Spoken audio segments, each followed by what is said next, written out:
নমস্কার, cooking with আশা চ্যানেলে তোমাদেরকে স্বাগত। আজকে আমি তোমাদেরকে রবিবারের স্পেশাল আলু দিয়ে মুরগির মাংসের ঝোল করে দেখাবো। এটা কম মশলা দেওয়া হয় বলে স্বাস্থ্যকরও বটে, আর খুব গরমেও কিন্তু এটা তৃপ্তি করে খাওয়া যায়।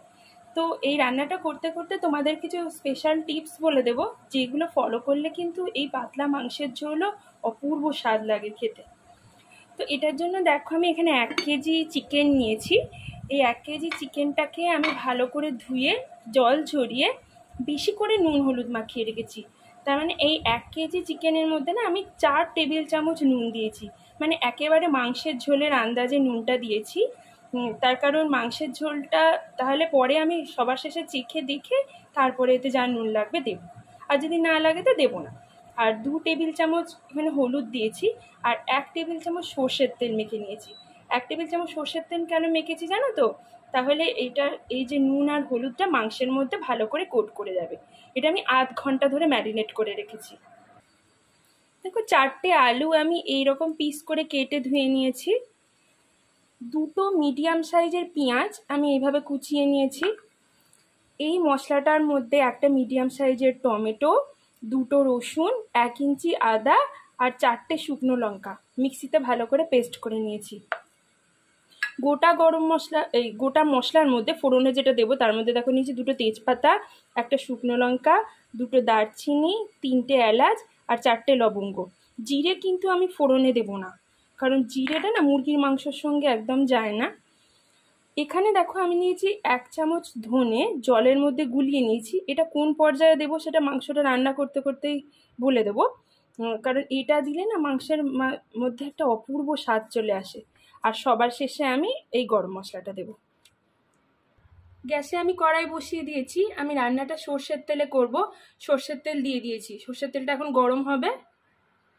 তেলটা গরম হয়ে গেছে, এখন আমি এতে আলুগুলো দিয়ে দেবো। আলুটা কড়াইয়ে দেওয়া হয়ে গেছে, এখন আমি আলুর আন্দাজে নুনটা আর হলুদটা দিয়ে দেবো।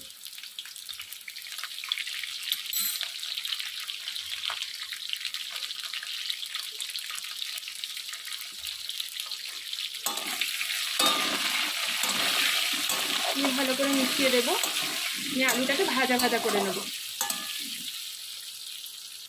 আলুটাকে দেখো আমি উল্টে পাল্টে বারবার ভেজে নিচ্ছিলাম। এখন আলুটা এই পর্যায়ে ভাজা হলে তারপর এটাকে কড়াই থেকে তুলবো। এর থেকে বেশিও ভাজবে না, আবার এর থেকে কমও ভাজবে না, এইভাবে ভাজলে কিন্তু স্বাদ হয়। আলুটা তুলে নিয়েছি, এখন এই তেলে গোটা গরম মশলাগুলো ফোড়ন দেব। শুকনো লঙ্কা দিয়ে দিলাম, তারপরে তেজপাতা, দারচিনি,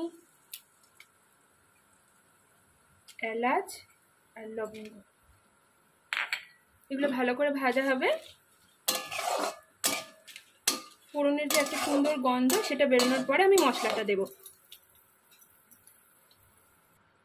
এবার আমি পেঁয়াজটা দিয়ে দেব।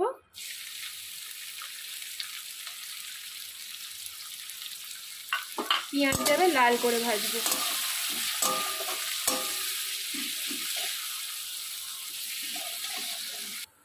পেঁয়াজটা আমার লাল করে ভাজা হয়ে গেছে। এখন আমি এতে এই আদা, রসুন আর টমেটোর যে পেস্টটা, শুকনো লঙ্কা দিয়ে যে পেস্টটা করে রেখেছিলাম সেইটা দিয়ে দেবো।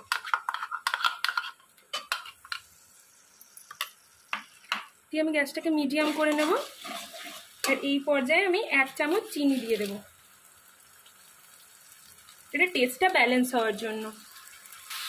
এখন মশলাটাকে আমি ভালো করে কষাবো। পুরো মশলাটা তেল ছাড়া ছাড়া হবে যতক্ষণ, ততক্ষণ অবধি আমি কষাবো মশলাটাকে। দেখো মশলাটা এখন বেশ তেল ছাড়া ছাড়া হয়ে গেছে। এখন আমি মাংসটা এর মধ্যে দিয়ে দেবো।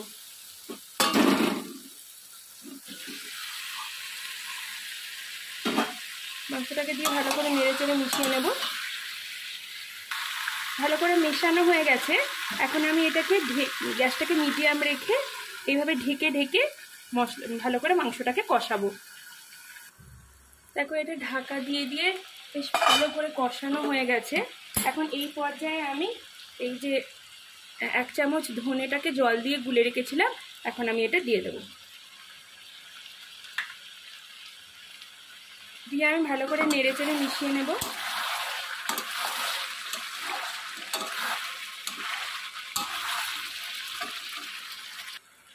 এখন আমি জল দিয়ে দেবো। আমি এখানে কিন্তু গরম জল ব্যবহার করেছি, ঠান্ডা জল মাংসে কখনো দিতে নেই, গরম জল দিয়েছি।